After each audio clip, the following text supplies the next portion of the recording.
Oa. Naam kaka. Mambo ni aje? Hai, Kama kaa? fresh mwanangu. Bado uko na maisha haya?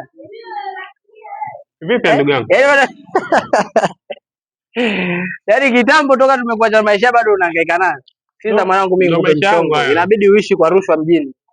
Hapa town, yani watu wanaishi kwa rushwa. Afadhali kidogo unachokipata kuliko kikubwa chenye aibu kaka. Sikiza nikwambie, maisha town hapa bila rushwa huwezi kwenda. Angalia sisi tunaishi poa tu sasa hivi. Sasa hivi nimepaki chuma nyumbani kule na uhakika wa maisha, na uhakika kula kwanza kunywa maji. Unatoka jasho mchana kwa upe. Yaani mjini hapa natakuwa upambane.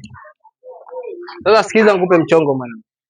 Inabidi mkulete huko kwenye maisha haya. Huku ukiwa na yaani ukiishi maisha ya rushwa unaishi poa sana. Ukitafuta maisha kutafuta kwa halali ndugu yangu utoboi hapa mjini. Hii dai. Afadhali kidogo unachokipata kuliko kikubwa sana. Sikiza nikwambie, yaani wewe uko utahangaika sana. Yaani inabidi nikutoe huku twende kule tukale bata. Maisha sasa hivi yashapitwa na wakati ndugu yangu. Afadhali kuhangaika ndugu yangu, siwezi nikasikiliza. Yaani huko unapoenda unapata shida sana. Siwezi kipata ambacho sio cha halali. Sasa unajua nini? Wewe nitafute ukiwa tayari mwanangu, hapo mtakuunganisha.